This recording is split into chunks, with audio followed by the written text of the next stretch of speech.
Hello and welcome to this video on consumption. In this video, we're going to look at the main determinants of consumer spending or consumption. We're going to look at the wealth effect and then the relationship between consumption and saving. So to get us started, what affects the level of spending in your household? Maybe pause the video now and have a think, what would be the things that would affect the amount people spend in your household at home? Well, one thing you might have said is earnings from people's work. Perhaps you might have talked about inheritance. Perhaps you might have talked about how much savings people have or how much they are saving. Perhaps you might have talked about their access to credit cards or their access to loans. Consumer spending is what we mean by consumption. So it's spending on consumer goods and services. And the main sources of consumer incomes are wages, savings, investments, pensions in retirement, and also benefits may be paid out by the government. 2012, UK consumer spending was £927 billion out of a total GDP of 1.5 trillion, 1,504 billion. So consumption is the biggest component of UK aggregate demand. It normally takes up around 60-65% of GDP. So to understand consumption, we need to understand the marginal propensity to consume. So linking back to this topic, and that is how much extra is spent on goods and services following an increase in income. So for example, if incomes rise by 10,000, consumption increases by 6,000. We're talking about people in the economy here having a marginal propensity to consume of 0.6. So what further factors affect consumer spending? Well, perhaps the level of real disposable income, so incomes adjusted for inflation and after direct taxes and benefits, that's real disposable income. Perhaps employment and job security, maybe household wealth would affect the level of consumer spending.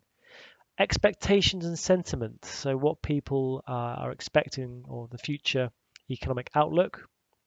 And then finally, maybe market interest rates, because remembering interest rates are the reward for saving and also the cost of borrowing.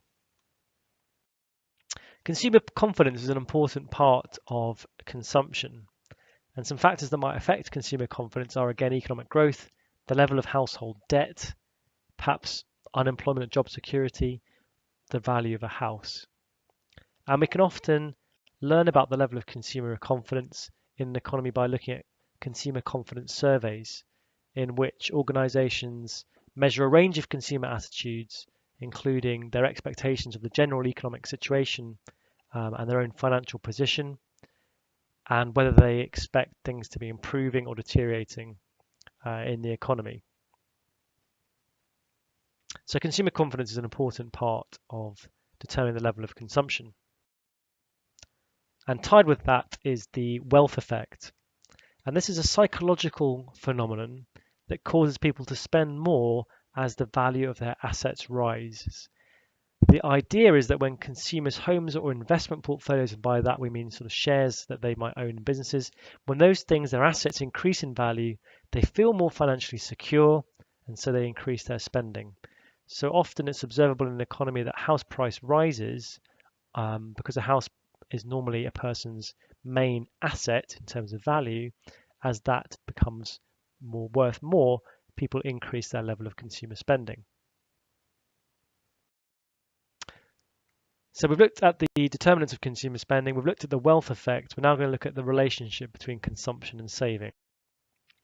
So saving is household disposable income that is not spent. So a flip side of thinking about this, it is that saving is deferred spending, spending I'm not doing now, but will defer to do it in the future. And there are many ways in which money can be saved. So bank and building society accounts, saving into a pension, buying shares in companies and saving in the stock market would even be considered by many a form of saving. The savings ratio is the percentage of disposable income that people save rather than spend. So for example, if a person has an annual income of £25,000 after tax and benefits, and saved £2,500, then the savings ratio is 10%.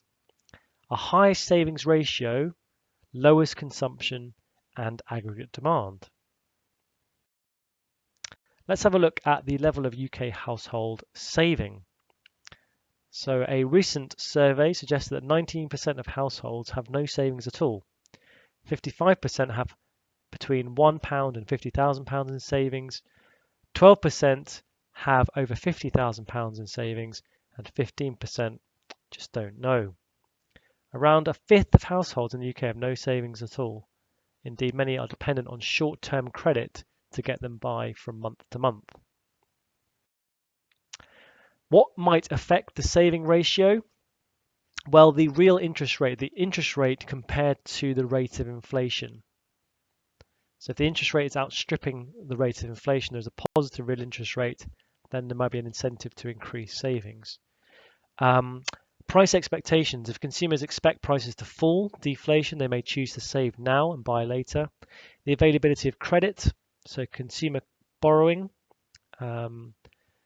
which is really dissaving, taking out loans, will affect the savings ratio. Unemployment, job security.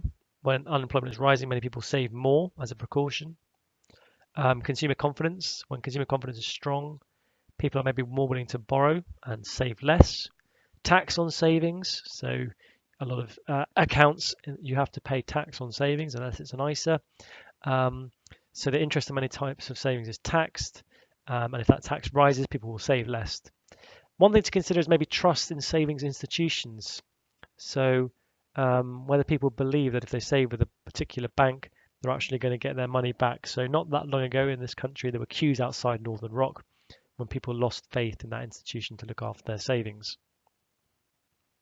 And lastly, the need to pay back debt. So people may be struggling to save, or if they're having to pay off debts. Why is savings important to understand within the economy? Well, from a business perspective, corporate savings, so businesses' savings, can provide a cushion during a recession. Business savings can be used as finance for takeovers, or savings can be used for future capital investment, large-scale investment projects. Why is saving important to understand? Well, it's very important in the way in which banks work. So banks take savings, deposits or savings from individuals, and then they lend that money out to other individuals. So without savings, banks can't really function. For consumers, savings can smooth consumption during tough times. If you're in between jobs, you might use your previous savings so you can continue to consume. They allow people to reduce their debts and pay off their debts with savings. They're also a key source of retirement income and take some of the burden off the state if people have been saving adequately. So it's important we understand saving and its impact on the economy. So in this video, we've looked at the main determinants of consumer spending. We've looked at the wealth effect and the relationship between consumption and saving. That's it. Thank you very much.